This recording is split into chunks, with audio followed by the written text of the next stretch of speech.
जिस जम्मू कश्मीर में बार बार गृह मंत्री अमित शाह जाते रहते हैं, 1 महीना हो गया लेकिन आज भी वो 4 आतंकवादी फरार हैं। देश जानना चाहता है कि क्या हो रहा है, कि किस प्रकार से पाकिस्तान को मुंह तोड़ जवाब हमारे भारत की स्वर्गीय प्रधानमंत्री इंदिरा गांधी जी ने दिया।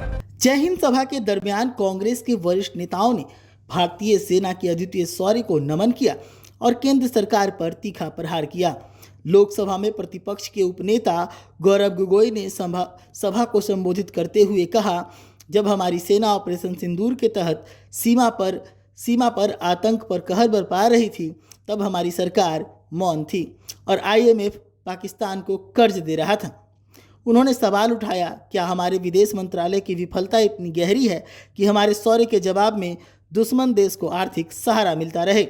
उन्होंने भाजपा नेताओं के उन बयानों की कड़ी निंदा की जिनमें शहीदों के परिवारों को कायर कहकर अपमानित किया गया। एक आतंकवादी की पत्नी जब देश के साथ खड़ी होती है तो उसे कायर कहना न केवल उसका बल्कि हर साहसी महिला का अपमान है। गोगोई ने कर्नल सोफिया के खिलाफ झूठे आरोपों पर भी सवाल उठाया। राष्ट्रीय महिला आयोग क्यों चुप है? आज आपके सामने हमें ये बातें उठानी है।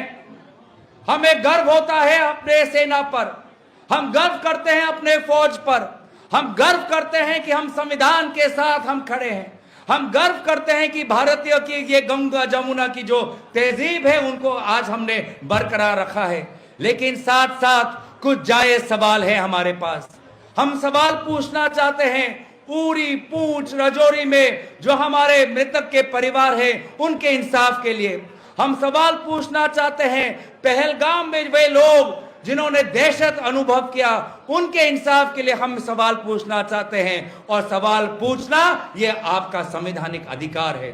और इसलिए बार बार कांग्रेस पार्टी राहुल गांधी जी ये मांग करते हैं कि भले ही भारत सरकार विदेशों में सांसदों को भेज रहे हैं, इसमें हमारी कोई आपत्ति नहीं है, लेकिन हमारा यह सवाल है कि जब भारत के सांसद विदेशों में जाकर विदेशों की सरकारों को बताते हैं तो क्यों ना हम सदन में पार्लियामेंट के अंदर एक विदेश सत्र के द्वारा पार्लियामेंट के अंदर भी सरकार अपने रुख बताए, अपना पक्ष बताए।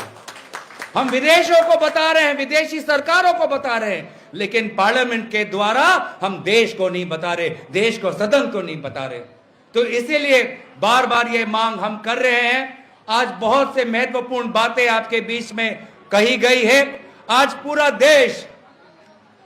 देश याद करता है कि किस प्रकार से पाकिस्तान को मुंह तोड़ जवाब हमारे भारत की स्वर्गीय प्रधानमंत्री इंदिरा गांधी जी ने दिया। उस समय भी इंदिरा गांधी जी पर बहुत दबाव था।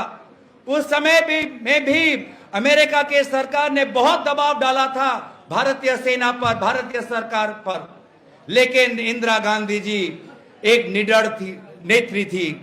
इंदिरा गांधी जी एक शेरनी थी। उन्होंने अमेरिका क्या कह रही थी उसको उन्होंने गौर नहीं देके, उसको तवज्जो नहीं देते हुए उन्होंने पाकिस्तान के 2 टुकड़े किए। उन्होंने पाकिस्तान के 2 टुकड़े के जो आज तक कोई कर नहीं पाया। आज देश याद करता है पंडित नेहरू को, आज उनके मृत्यु तिथि पर याद करता है कि पंडित नेहरू ने किस प्रकार, यह है विदेश नीति, यह है विश्व गुरु का प्रभाव। आखिर ये सवालों को भी हमें पूछना होगा। आज लगभग 1 महीने से ज्यादा हो गया है, लेकिन दुख की बात यह है कि वे 4 आतंकवादी जो पहलगाम में आकर दहशत गर्दी की, आज तक हमने उनको पकड़ा नहीं। ऐसे कैसे हो सकता है? जिस जम्मू कश्मीर में हजारों के तादाद में पुलिस के लोग हैं, आर्मी के लोग हैं, CRPF के लोग हैं, जिस जम्मू कश्मीर में बार बार गृह मंत्री अमित शाह जाते रहते हैं, 1 महीना हो गया लेकिन आज भी वो 4 आतंकवादी फरार हैं। देश जानना चाहता है कि क्या हो रहा है, हमारे आंतरिक सुरक्षा में क्या हो रहा है। यह सवाल आज देश का है। इसीलिए आज आपके सामने हमें ये बातें उठानी है।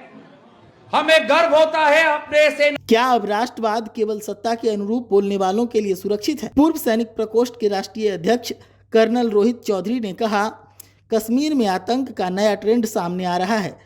40 मिनट तक नरसंहार चलता रहा और सुरक्षा बल समय पर नहीं पहुंचे। उन्होंने पूछा, अगर प्रधानमंत्री का दौरा सुरक्षा कारणों से रद्द हो सकता है तो फिर आम नागरिकों की सुरक्षा क्यों अनदेखी की गई? बिहार कांग्रेस अध्यक्ष राजेश कुमार राम ने केंद्र सरकार की संवेदनहीनता पर सवाल उठाते हुए कहा, जहां कांग्रेस नेताओं ने पीड़ितों से मिलकर संवेदना जताई, वहां प्रधानमंत्री जी के पास एक बयान तक देने का समय नहीं था। सभा का नेतृत्व जिला अध्यक्ष अरविंद कुमार मुकुल ने किया। इससे पूर्व सरदार वल्लभ भाई पटेल की प्रतिमा पर माल्यार्पण कर हजारों कांग्रेस कार्यकर्ताओं ने तिरंगा यात्रा निकाली और फिर जय हिंद सभा में सम्मिलित हुए। सभा में देश भर से आए नेता और कार्यकर्ता शामिल हुए।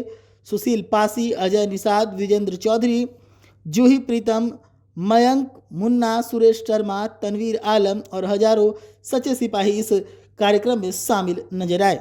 यह सभा सिर्फ एक आयोजन नहीं, यह आवाज है उस जनता की जो अब सवाल पूछेगी, जो चुप नहीं बैठेगी और जो अपने सैनिकों के सम्मान की कीमत पर राजनीति नहीं होने देगी। तमाम तरह के दावे कांग्रेस नेताओं की तरफ से किए गए।